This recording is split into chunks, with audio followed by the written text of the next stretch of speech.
Bonjour à tous, bienvenue sur la Blog e-commerce TV. Aujourd'hui, nous allons parler de la transformation digitale des PME et des ETI.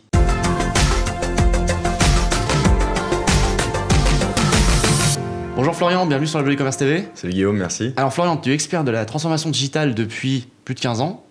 Aujourd'hui, j'aimerais te poser une question. Pourquoi se digitaliser quand on est une PME ? Eh ben pourquoi se digitaliser? Parce que du coup, effectivement, les habitudes des consommateurs changent aujourd'hui, quoi, hein, avec évidemment la grosse croissance d'Internet et des différents acteurs qui communiquent, etc. Bah, du coup, se digitaliser, c'est aussi s'ouvrir à la communication sur le digital pour justement ne pas passer à côté d'opportunités de business, en fait, tout simplement. Ok, mais alors, surtout, la question effectivement de pourquoi, je crois qu'aujourd'hui, tout le monde l'a compris. Maintenant, comment se digitaliser, ça c'est un petit peu plus compliqué. Est-ce que tu peux nous éclairer ? Alors, comment se digitaliser? Forcément, c'est un peu du cas par cas, quoi, hein, comme tu peux imaginer, parce que du coup, en fonction de si je suis dans un environnement B2C ou plutôt B2B, ou en fonction de mon offre, de ma zone de chalandise, etc., il va y avoir différents biais sur le comment. Après, il va falloir en fait identifier des projets au sein des entreprises, au sein des sociétés. Et là, du coup, en fait, c'est un petit peu de l'enquête, de l'audit, du questionnement et des workshops avec les clients pour justement faire émerger des projets qui peuvent soit venir de digitalisation de process ou soit de digitaliser finalement des méthodes de travail ou alors des méthodes commerciales. Ouais. Alors, c'est un petit peu différent entre le B2C et le B2B. Sur le B2C, on est plus dans l'acquisition de plateformes en général. C'est ça, et finalement, la stratégie B2C, c'est l'ouverture d'un site e-commerce, en fait. C'est directement ça, c'est le Saint Graal. Très souvent, c'est l'aboutissement en tout cas. Ouais, c'est ça. Ouais. C'est ça, mais par contre, pour le B2B, là, c'est différent. Tu dois digitaliser des process.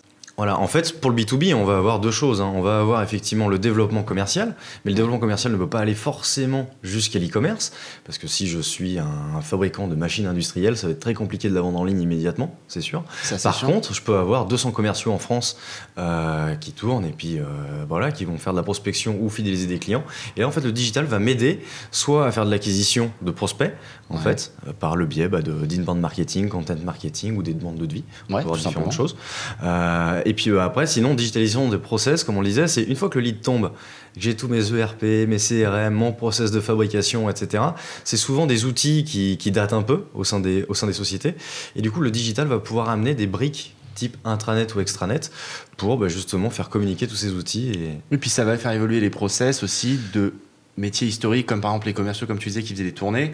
Aujourd'hui, ils vont avoir un outil supplémentaire finalement, donc ça va digitaliser un petit peu leur quotidien. En fait, c'est ça, c'est que aujourd'hui, les commerciaux on a un peu marre finalement de traiter des fichiers, etc. Parce que on le voit bien, et puis même nous dans notre métier, tous les deux, avant d'avoir un prospect bien qualifié, etc. Il faut quand même chasser un petit peu longtemps. Et en fait, c'est là où le marketing va pouvoir remplir cette mission finalement de pouvoir amener aux commerciaux un certain volume de prospects qualifiés, intéressants, pour que le commercial lui puisse prendre le relais pour apporter son expertise et son savoir-faire de commercial pour le qualifier et le closer. Alors, en tant que PME aujourd'hui, si je veux me digitaliser, quelle va être la bonne stratégie à adopter ? Est-ce que, par exemple, racheter une société qui est purement dans le digital et que je vais pouvoir absorber, c'est une bonne méthode ? Est-ce que je vais plutôt partir sur la digitalisation de mes outils ou de mes métiers ?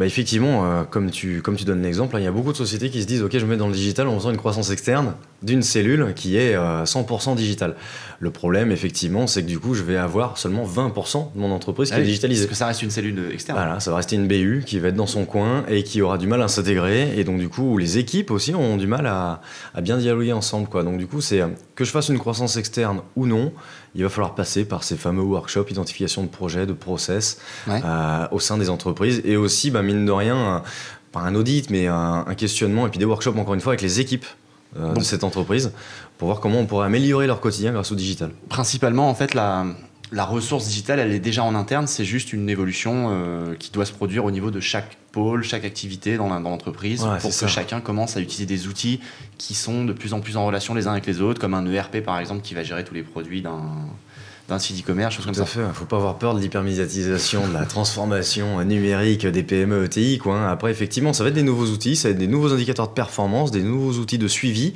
Par contre, le boulot, il est déjà fait. Après, il faut voir comment le digital peut améliorer ça. Et nous, c'est vrai qu'au sein de Dedi Agency, on est spécialisé, comme tu le disais, dans le développement commercial avec le digital.